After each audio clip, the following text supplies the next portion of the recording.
What is up, everyone? This is the Pumpkin King here. This is my first video for YouTube. Well, for doing this kind of video. Spawn Ranch Worker inspired me to make Manson videos. I have been doing a lot of research for the past 10 years on this subject. And if there's any subject that I could talk to for endless hours, it's this one. So, with that being said, I've decided to start making videos. In this first video, I'm going to start talking about why the Tate-LaBianca murders happened. You know, the main thing that's so interesting about these crimes, while we're talking about it 50 years later, is the fact that there are so many different avenues to go about when divulging into information. There's so many annals to the case that we have still not tapped the surface towards to be able to figure out any kind of sense to all this, because 50 years later and there's still absolutely no sense to anything. Everybody's lying. It seems like there's just cover up after cover up, and there's a lot of very interesting points to why people might have conspiracy theories about certain things. I wouldn't consider myself a conspiracy theorist. I'm just a person who looks at everything about every situation from 360 degrees. I look at everything that I possibly can before I form an opinion on something. I want to do the research on things and read information myself, and not just hear it or see it or read it from someone else and then form my opinion based off of what they said. I want to form my own opinion based on the research that I've done that makes sense to me. And over this past 10 years, I've formed a lot of opinions that people have argued with me about, and it's nice to know that I can come on here and have some people that share the same opinions about this as me. I'm not a Charles Manson follower. I'm just a person who appreciates macabre history and history in general, and it has to be remembered. And I just want to do the best I can to tell what I know and my opinions to maybe help out in trying to figure out anything we can about what we need to know about this. Okay, starting off with what we know. Helter skelter is nonsense. Vincent Bugliosi is an egomaniac, or he was, and he was a very crooked individual, and he had a lot of shady dealings. I'm not going to go into all the things that he done that wasn't put under a microscope during and even after the trial, that hasn't really emerged up until after he's died. But on August 8th, or early hours of August 9th, to about 12:30, 1969, Linda Kasabian, Tex Watson, Susan Atkins, and Patricia Krenwinkel left from Spawn Ranch on Santa Susana Pass in Chatsworth in a 1959 Ford Fairlane. And they drove up to Benedict Canyon to 10050 Cielo Drive. And they parked the car at the bottom of the hill, and then they walked up. And Tex Watson cut the phone lines. They opened the gate, and they went in, and Stephen Parent was there in his car. Tex Watson shot him 4 times. Stephen Parent had a defensive wound on his wrist, and it sliced off his wristwatch, and he was slumped over in the car. When Winifred Chapman came the next day, she didn't even notice his body. Then they proceeded to go into the house, and I think the girls went through a window and then went and unlocked the front door. I could be mistaken, and then Tex went through the front door. Wojtek was on the couch. The report says that he said, "Who are you?" And Tex said, "I am the devil, and I'm here to do the devil's business." Then the girls went and rounded up J.C. Bring and Abigail Folger and Sharon Tate and Jay were sitting on a bed talking, and Abigail was in the guest bedroom reading a book. They rounded them up. It's actually noted that I think Susan Atkins walked past Abigail Folger, and she actually smiled and waved at her.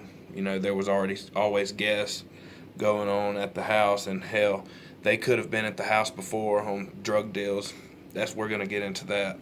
But anyway, they all came to the living room, and they were going to tie them up and rob them, or whatever. They told them, who knows. And then Jay stood up for Sharon like the man that he was, courageously for the woman that he loved, and said something about, she's pregnant, can't you see that she's pregnant, be careful, or something.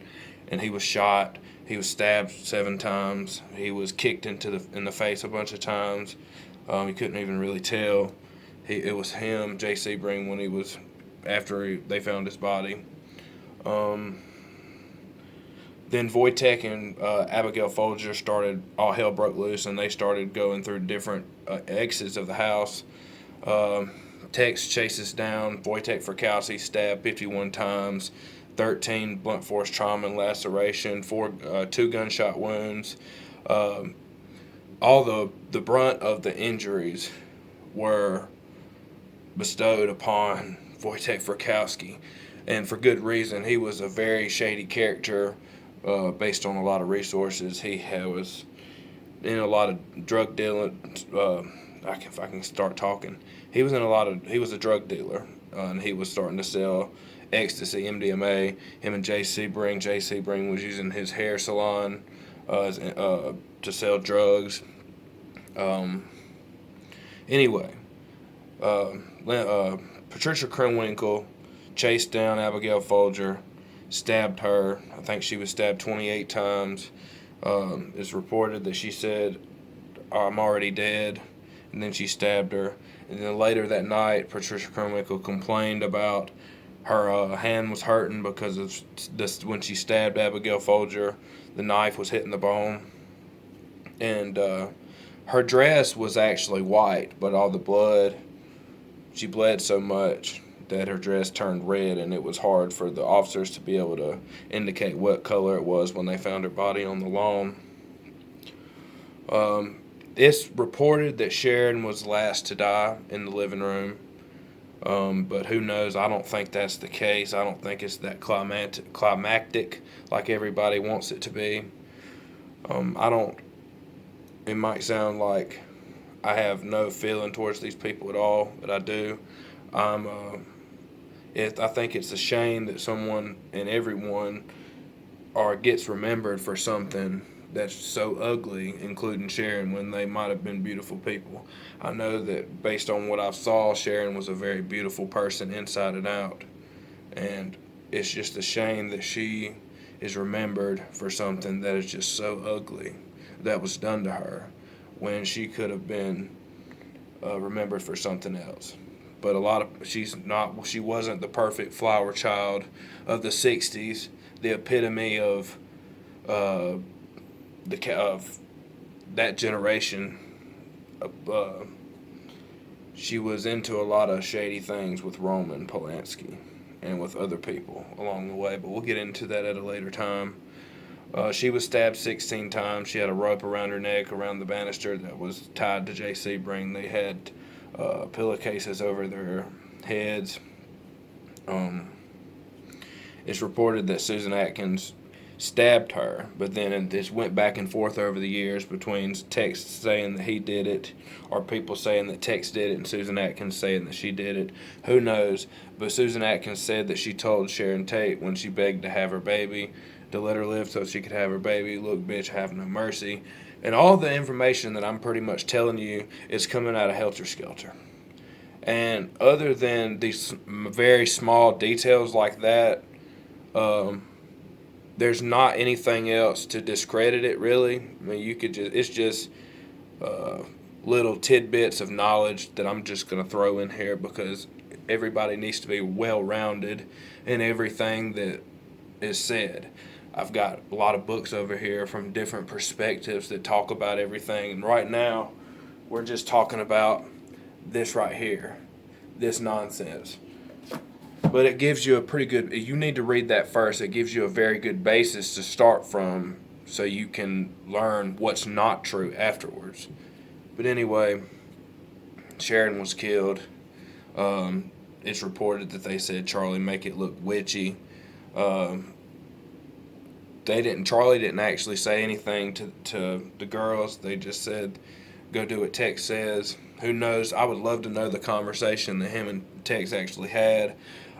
Tex was a very bad person, and he was getting caught up with amphetamines and meth and all sorts of other drugs, and he was getting caught up in bag drug deals, and he had a bad situation going on with Bernard Crew a year before all this took place, where Charles Manson was his brother, so he had to go bail him out. So he went over there to get the money that he was supposed to get, and he ends up shooting him, and it was a big ordeal. And then they had different drug deals where Tex Watson was burned, and then he burned other people and vice versa. And that's what all this leads up to. Starting with the Gary Hinman murder, which was the first murder, that was all about bad mescaline, and that all elevated up into this. I think the copycat aspect probably had something to do with it. I'm not saying that it's the most definite reason or it's the prime motive for all this, but I do feel like that particular thought was in the minds of all these people when all this was taking place, so you can't really discredit that. But that's definitely not all that's going on here. Linda Kasabian and Tex Watson had this Bonnie and Clyde fucking thing going on, and they only knew each other for a couple of weeks, but she was so in love with him, and they were doing a lot of shady shit with each other and doing a lot of drugs. And that night before they went, they were high on speed, and I think they did some LSD too. But I don't even consider LSD to be in the thought or in the conversation when these people say that it was used for mind control, because that's just bogus. These people want to divert responsibility from themselves when they are the ones that decided to stab people 51 times. And you can't tell me that somebody can manipulate your mind to make you kill somebody. I just don't believe it. You can't do it with drugs. You can't do it with sex. You have to want to kill these people to do it. I mean, that other people might help it along, but if you're not a killer, you're not going to kill. And Linda Kasabian, who knows what she actually did, but she's a liar. Everybody in this case is a liar. I'm trying not to be a liar. I'm trying to expose the truth as much as I can. But those people were killed that night, savagely. And William Garrettson was the caretaker. He was back there. Stephen Parent could have left 10 minutes earlier when he was selling that clock radio, but he didn't. You know, they could have been gay, like Spawn Ranch Worker said. Who knows? I'm not trying to diminish someone's character of a dead person, but I'm just trying to go down all different avenues to try to get to some version of the truth that we're so desperately craving. But, you know, William Garrettson reported he heard a lot of weird noises going on. He reported he saw his doorknob move. You know, he said he walked down to the freeway or whatever, to the strip, to get some beer and something else, and he came back up, and it was a pretty quiet night of listening to the radio and whatnot. But I think that's very suspicious. But it definitely holds water that the society as a whole were tired of the counterculture and the hippie movement. And I'm not saying that it was a conspiracy theory to overthrow that, which that's a very interesting avenue for people who say that. But it definitely helped it along, and it's definitely what they wanted to happen, because this definitely ended that in a way. The 60s are still going on in my life and into the world today. All the things that people stood for back then, the principles that they set to believe in. I mean, they're still kicking strong. The world has changed vastly since then. and a lot of the virtues that they stood for. But Charles Manson is not the boogeyman. People have been brainwashed into thinking that he is an evil guru brainwashing cult leader for the past 50 years. He's a career criminal.